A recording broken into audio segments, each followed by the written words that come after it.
ils vont faire en sorte de trouver dans cette œuvre-là la ressource pour produire une analyse sur l'éternel, selon eux, euh, rapport de force qu'il existe entre l'oppresseur et l'oppressé. L'oppressé étant la femme, le pauvre, l'étranger, euh, contre l'oppresseur, donc homme blanc, fucking white male.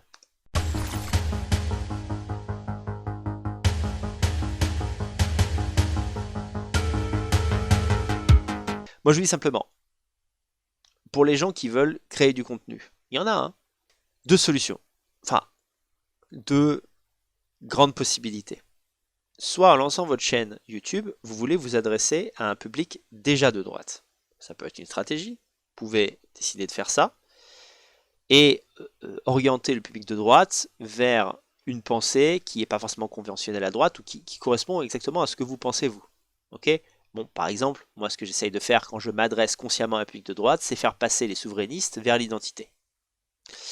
J'essaie de le faire de différentes manières, parfois par le flash, parfois par l'analyse, parfois par quelques exemples, parfois par l'humour.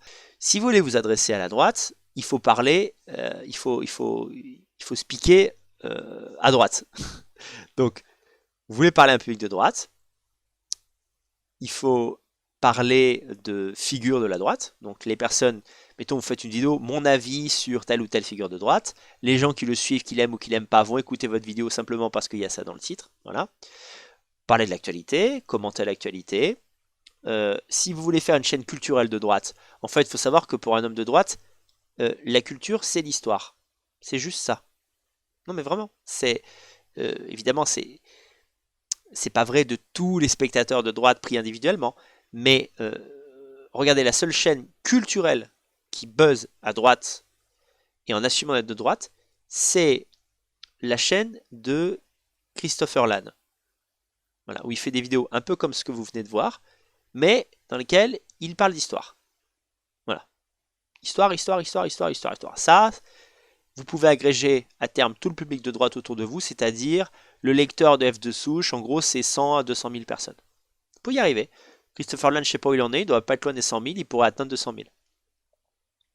Voilà, donc vous voulez parler à la droite, vous parlez politique, actu, clash de gens de droite ou clash de gens de gauche, contenu anti-woke, euh, bah oui, c'est tout ce que j'ai dit, vidéoscopie, vidéoscopie de contenu politique, évidemment, évidemment, ou de contenu trash pour se moquer. Donc en gros, montrer du contenu décadent, les anges de la Terre-réalité 12, et vous passez ça en mode on est tellement supérieur, c'est de la merde qu'à la télé, décadente, le monde va à volo, qu'est-ce que c'est que ces histoires, c'est nul, comment un grand pays comme la France peut proposer ce genre d'œuvre ou de divertissement médiocre. Mais vous faites ça pendant 10 ans, il n'y a pas de souci. Moi, je ne suis pas client, mais ça peut avoir un intérêt. Ça peut avoir un intérêt. Après tout le wokisme, beaucoup de gens en ont marre. Et éventuellement, à la marge, ça peut toucher des normies qui en ont marre de voir un énième gay noir dans un film où il n'avait pas sa place. Ils vont tomber sur la vidéo de psychodélique qui en parle. Ça va un peu les... Ça va... Ouais, ils vont dire, ah, il a pas tort. Ça les amène peut-être par l'algorithme vers du contenu plus à droite. Ça peut marcher. Mais globalement, en faisant ça, vous touchez une petite partie des normies, mais surtout la droite. Voilà. Qui parfois a besoin de se parler à elle-même. Voilà. Si maintenant vous voulez viser un public exclusivement, ou en tout cas majoritairement normie, et de gauchiste, il faut absolument pas faire des vidéos politiques. Voilà, c'est tout. Il faut faire des vidéos divertissantes et qui parlent de divertissement.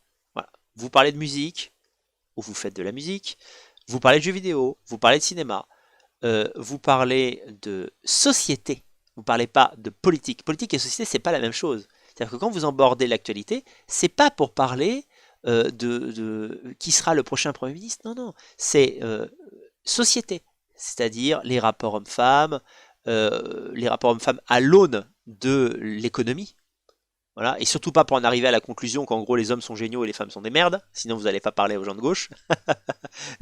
Vous allez en deux temps trois mouvements avoir du clic de faf et d'arabe. Voilà.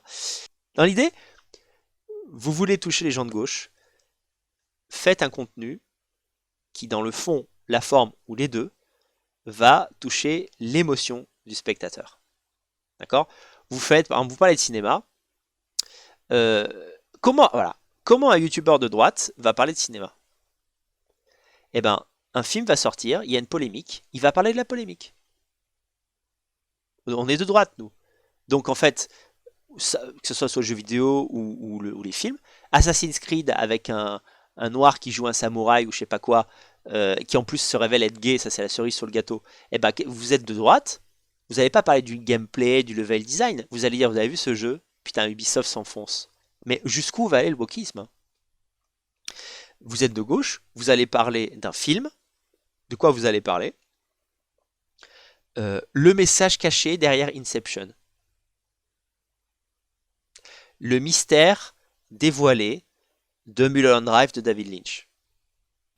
Et si vous introduisez le maximum de politique que vous allez introduire dans une analyse de film, ça va être la dimension sociale d'un film qui n'en a aucune. Voilà, parce que pour la gauche, politique, sociale, c'est la même chose. Donc, les rapports sociaux dans Star Wars. Là, c'est le côté un peu chiantos de gauche où le public de gauche va adhérer. Mais la plupart du temps, c'est aborder une œuvre et chercher en elle un message caché, avant tout, à travers une analyse esthétique. Esthétique, c'est pas au sens beau, c'est, je dirais, la forme. Voilà, vous allez dire, qu'est-ce qui m'a ému dans ce jeu vidéo? Comment on l'a vu dans cette vidéo? Comment on l'a vu dans cette présentation? Qu'est-ce qui m'a ému dans ce livre? Et pourquoi ce livre m'évoque la situation d'aujourd'hui, les injustices sociales, etc. Mais en premier lieu, on part de l'émotion. J'ai ressenti ça en regardant, en lisant, en parcourant, en jouant à tel jeu. Pourquoi est-ce que j'ai ressenti ça? Premier point, analyse esthétique. Pourquoi ça fonctionne? Pourquoi on est tous émus? Pourquoi c'est génial? Voilà. Euh, en quoi l'expérience mérite d'être vécue? Et troisième partie ou conclusion, en quoi cela me fait réfléchir sur le monde? C'est deux approches qui sont complètement différentes. Vous voulez parler à la droite, je caricature, hein, faites du charabia, intellectuel, philosophie politique. En gros, en quoi la bataille de Marignan nous informe sur les rapports, sur la bataille éternelle idéologique entre la gauche et la droite. On va en parler pendant 3 heures. Ça c'est de droite comme contenu. À gauche, vous allez parler de la lutte éternelle entre le bien et le mal. D'accord? Donc là, on est dans un truc qui n'est plus politique. On est tout de suite dans le mystique. La lutte éternelle entre le bien et le mal, l'obscurité et la lumière, à travers cette œuvre extrêmement puissante graphiquement, qui nous a tous touchés, et qui, au-delà de son intrigue, qu'elle soit science-fictionnelle, historique, comment dirais-je, référentielle, pop, au fond, ancre sa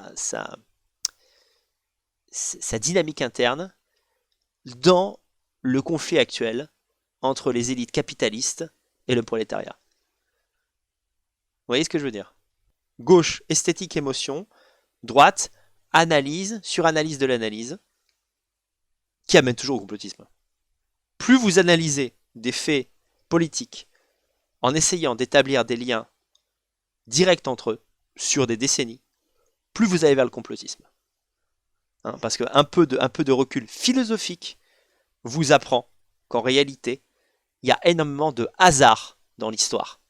Donc en fait, ce qui est terrifiant, enfin ce qui est insupportable plutôt, c'est que non seulement la droite se trompe en croyant que de l'analyse de l'actualité politique ou du passé, c'est-à-dire de l'histoire, va naître une réponse à nos problématiques contemporaines, mais en plus, souvent, ces analyses sont foireuses.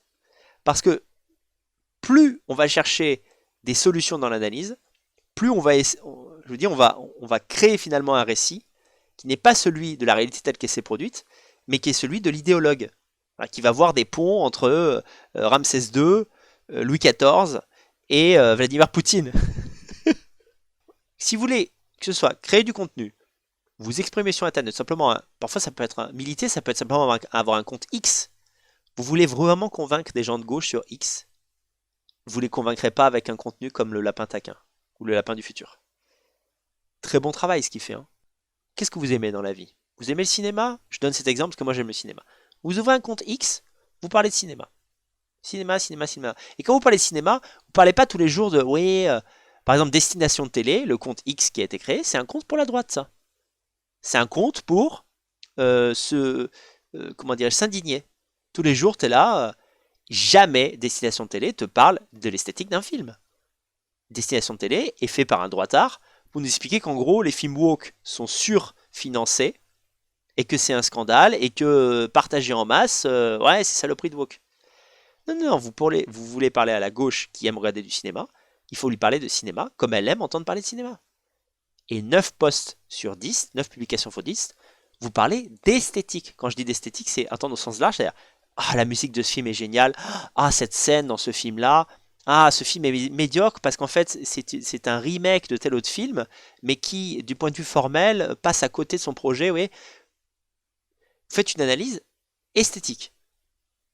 Et un post sur 10, vous faites une suggestion sur le fait que bon, bah, le Pinocchio où la fée était jouée par une noire, en fait, vous dites pourquoi il est nul. Et vous mentionnez pas que la fée elle est noire. Là, c'est malin. Vous mettez juste 3 photos du film, dont une photo, on voit la fée noire. Et vous dites pourquoi le Pinocchio de, je crois que c'est Barry Levinson, ou il y a 2 Pinocchio qui sont sortis la même année, je crois. Mettons que c'est celui de Barry Levinson. Pourquoi est-il raté? Et vous parlez de... Vous tapez à côté. Point de vue formel, scénario poussif, acteur pas convaincant. Le charme n'est pas là. La féerie ne fonctionne pas. La féerie ne fonctionne pas. Et dans les 3 images que vous montrez, vous mettez une fée noire. Et le message, sans même... Ils vont manger le message sans même comprendre ce qu'ils ont compris. Mais ils l'ont compris. Voilà. On ne s'adresse pas directement... Et je dis pas... Attention, je dis pas que moi, je suis parti sur une carrière où je m'adresse essentiellement à la droite.